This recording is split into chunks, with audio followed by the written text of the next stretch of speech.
anigu waxaan ahaa dadkii xubnaha jabhadda ahaa marka waan fakaday nabad baan galay dadka iyagii iyo dumarkii anigu aan qabay baa la soo wada qabtay runtii waxaan aad u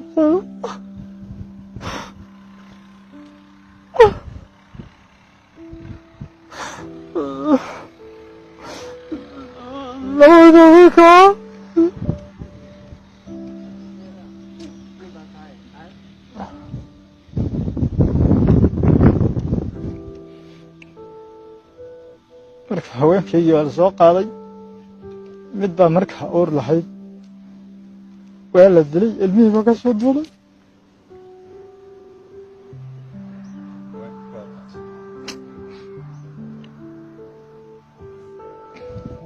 marka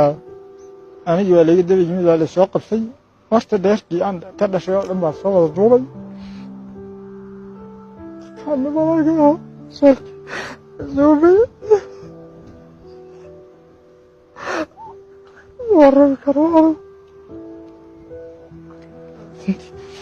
marka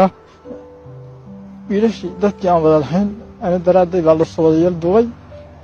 weli hay lahaayeen waa laga wada duubay marka anigii waa la soo qabtay nasiib wanaag iyagii waa la iska sii daayay kolkii anigii la helay nasiib wanaag marka iyagii oon waxba la dhoolayn aad iyo aadna u dhibaatooday lagana sheekin karinoo eega dumarkii ay dhalmada kaga tageen xataa marka waa la soo qabtay qabalayga libigaa lagu xelay muddo waa laygu jirdilayey aad iyo aad waa laygu jirdilayey xilligaa in waxaa haystay la yidhaahdo shahalaqa dhoob iyo wax noocaasa iigu iman jiray marka ku shariifuu leeyahay iyo qolyo marhajaayina way ka hooseeyeen haddana adugu qabalayo fara badan baa la imariye gasoole dhicin oo kale marka aniga jeerkan dhibka igu badan ee isoo gaaray wuxuu iga soo gaarayba qabalayada iyo meelaha tuulooyinka laga soo qabay aad laygu celceliyey ilaa dadka iyagaba runtii aniga oo fursadan ka faa'iidaysanaya waxaan jeclaan lahaa ogaadeen yani eega aan sheekadiisu way adigu si fiican baa dadku u wada fahmay laakiin dad waxaa jira aan la gaadhin saxaafadduna ayna gaadhin xortiyo qolkuna uusan aad weli u gaadhin oo sida qabalayga dhibiile lebiga oo kale mindhicir oo kale haddii aad tagtaan kolley waxaan jecelahay inay tagto qaybtan saxaafaddu si dadkaa loo arko yacni baabaca ku dhacay iyo sida ay yihiin waxyaabaha ka muuqda ee jirkooda aan jeelkanba ka dhicin sidaan anigu aad u malayn karo marka kabacdi waa lay soo qaaday jeelkaa lay keenay wax yar baan anu jeelka ku jiray dhibaatadaydu waxay u badnayd xaggaasay u badnayd aniyo dadkayguba waxaa jira qori geri noofa xataa waxaa naloo qabsaday qori geri noof oo jabhaddu ay qaaday oo korkii loo baratamay jabhaddu ay qaaday baa haddana reerkii aan eheliyaddeeda oo dhan aan lahaa baa loo baabi'iyey haddana kulli baa qabiil ahaanba intii anu aan la dhashay maaha raaskaygii maaha yani aniga qoys ahaan maaha waa qabiilkii yani aan ka dhashay baa haddana loo sii taargetsaday qorigii baan haddana gadnay iyo reerkii horiisii lagu gaday haddana haddii ilaahay yidhaahday kolkii aan gadnay baa haddana yaa hantidii haddana annagiina lagu sii wada qabtay kulligeenna kulli reerkii dhannaa malaha 60 ruux baa iskool la soo qabtay dadkaas wax jeelashan la soo gaarsiiyo wuu yar yahay si baahsan u baa loogu gumaadayay ma garanaysaaye qabalayada iyo ma garanaysaaye ruuxa u badan baa la soo gaarsiiyey dhexbuud dadkaas wax baaba'ay waxaan jecelahay dadka xataa xabaal wadareedkii baan intusi karaa haddii aan kaxaysan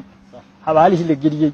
ayaan intusi karaa oo halkan iyo ilaa dhan ma garan hasha inta la aaskay waa 9 rood har isku gelin marka waxa weeye xaaladano saas bay ahayd haddii ilaahay jeelka wax yar baan ku jiray anigu waa la iga celceliyey wax badan yacnihii dadkii baa dib la igu celinayay dadkii yani anigina waan dee inaan ilaahay nafta iga qaado umbaan doortay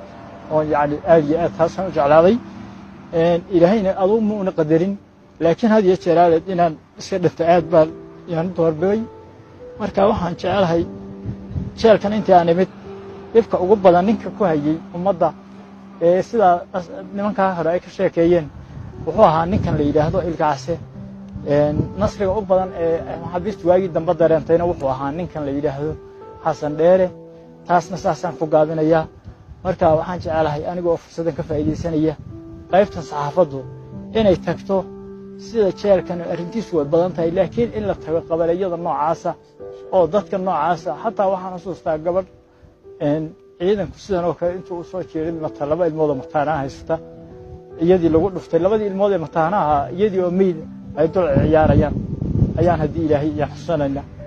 marka waxaan jecelahay